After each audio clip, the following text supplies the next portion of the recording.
अब मान लीजिए मैं एक लाइन चार्ज ले लूँ,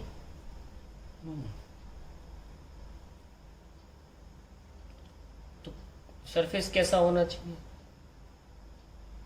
लाइन चार्ज की वजह से फील्ड लाइन तो ऐसे जा रही है,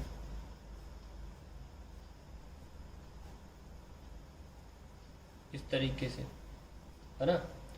तो ये कंटिन्यू भी हो रहा है, और फील्ड लाइंस ऊपर नीचे, मतलब कहने का मतलब है इस तरीके से जा नहीं सकती, क्योंकि फील्ड लाइंस हमेशा प्लस से माइनस जाती हैं, और अगर माइनस साइन ना मिले तो वो इन्फिनिटी की तरफ बढ़ चलती हैं।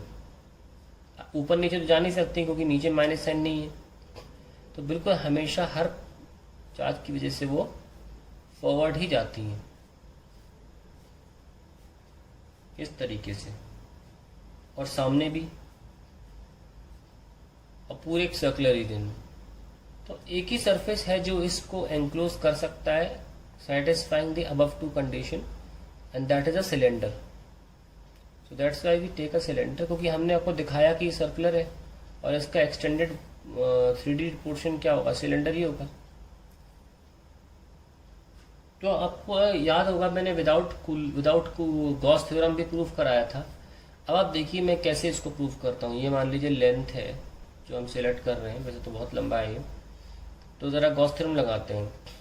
क्या है? E dot D S is equals to जो भी अंदर चार्ज एंक्लोज होगा इसके वो। Now E D S cos zero, क्योंकि इलेक्ट्रिक फील्ड और सरफेस दोनों ही, जैसे कि मान लीजिए ये सरफेस है तो दोनों ही सेम दिशा में है, इलेक्ट्रिक फील्ड और डी एस ई बी और डी एस बी आउटवर्ड है, तो कॉस जीरो ले लेंगे is equals to lambda times L upon q naught, क्योंकि लेमडा क्यू बाई एल होता है और हम यूनिफॉर्म डेंसिटी लेके चल रहे हैं। सो वी हैव ई,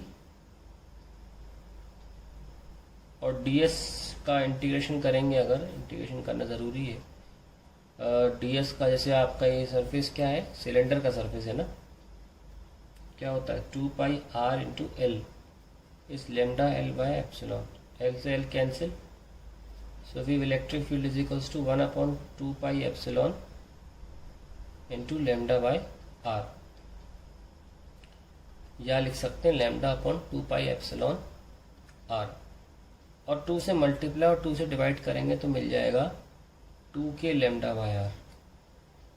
तो आपको देखिए वही डेरिवेशन कितने आसानी से मिल गया, आप समझ सकते हो कि अगर सिमेट्री है तो गॉस थ्योरम बेहतरीन चीज़ है। नहीं तो आपको याद होगा कितना लंबा इंटीग्रेशन हमने किया था, और आपको बोर्ड एग्जाम में यही करना है, वो नहीं करना है, पर वो अंडरस्टैंडिंग के लिए और फिर इम्पोर्टेंस ऑफ गॉस थ्योरम भी समझाता है कि गॉस थ्योरम कितनी इंपॉर्टेंट चीज़ है, कि अगर हमें गॉस थ्योरम पता है तो हम वो डेरिवेशन से बच सकते हैं, इतने आसानी से वाला निकाल सकते हैं। इम्पॉर्टेंट चीज़ जो मैंने वहाँ नहीं बताई थी, क्योंकि मैं केवल की ध्यान चाहता था कि इलेक्ट्रिक फील्ड निकालते कैसे हैं, जो ये बतानी थी वो थी कि E की प्रोपोर्शनैलिटी अब लाइन चार्ज के हिसाब से 1/r हो जाती है। तो अगर मैं एक ग्राफ बनाना चाहूँ E के R की, तो वो ऐसे बनेगा, ठीक है, और ब्रैकेट पे लिखना ज़रूरी है 1/r, और जैसे पॉइंट जी तो लाइन चार्ज हुआ,